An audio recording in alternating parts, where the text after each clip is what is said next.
about Uyuni in dream. My daughter called and asked, "What are you doing?" I told her last night I dreamed about returning to Uyuni again. So primitive, so beautiful, and so quiet. My daughter said she dreamed of it too. Many years ago, I bought some goods in Bolivia and wanted to inspect them. When I looked at the map, I realized how tough it would be to get there. Bolivia, a landlocked country in South America, exports through Chile's port, Arica, or Peru's port, Tacna, remote places. While there, I discovered Bolivia has the world's largest salt flat, called Uyuni. Legend has it that 40,000 years ago, it was Lake Minchin, which covered most of Bolivia, but it dried up, turning into what we see today. There are even houses and walls made of salt. I was curious, but due to my tight schedule, I couldn't take the 3 days needed to explore it. I told myself I will visit in the later date.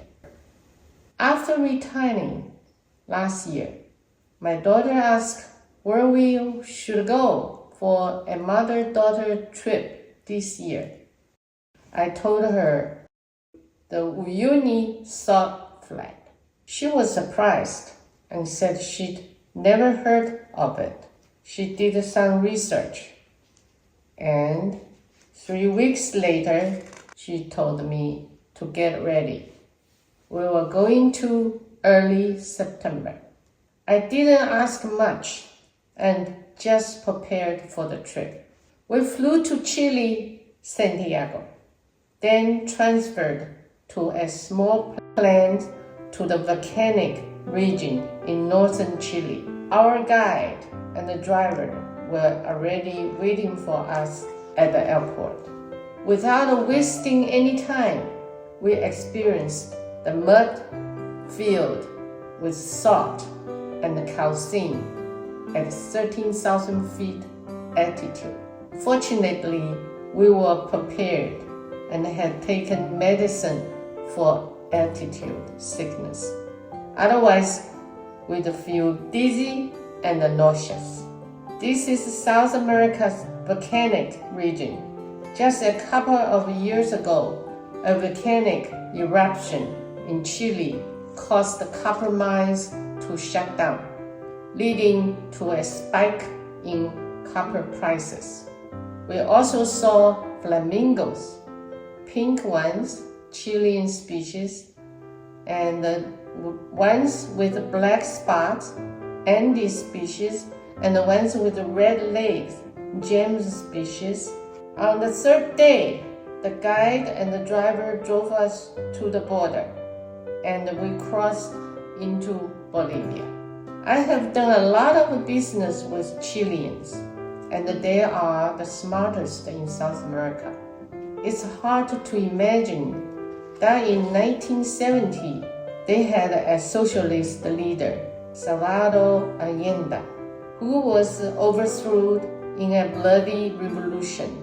Recently, they elected a young president, Gabriel Boric, who visited China last year, tried to sell lithium, the gold of the 21st century, which is found that in this salt flat.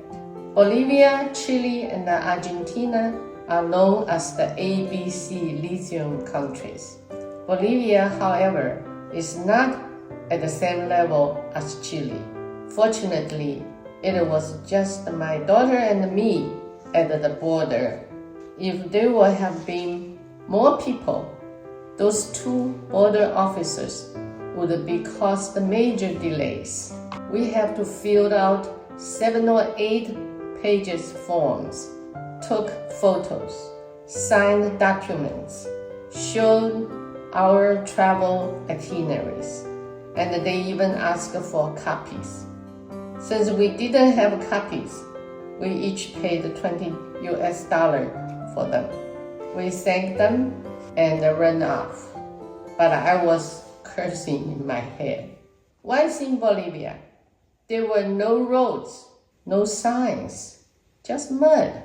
I had no idea how our driver knew the way, but he later told us he navigated by the mountains along the way. These were hot springs, vipers, and not a single person inside. I feel like a wild, barren land with volcanoes everywhere, some even smoking. We were at an altitude of 16,000 feet. Sometimes there were tumbleweeds, sometimes no plants at all, just soft, barren land. After driving for a while, I began to appreciate its beauty, primitive, wild, silent, and untouched. It feels like I had traveled back million years ago to a time before humans existed. From 1879 to 1883, Bolivia fought with Peru and Chile in the War of the Pacific. It was a fierce war that few people noticed, and Bolivia lost its coastline, becoming a landlocked country. This greatly weakened Bolivia, and in 2022, its GDP was only $3,600, quite tragic.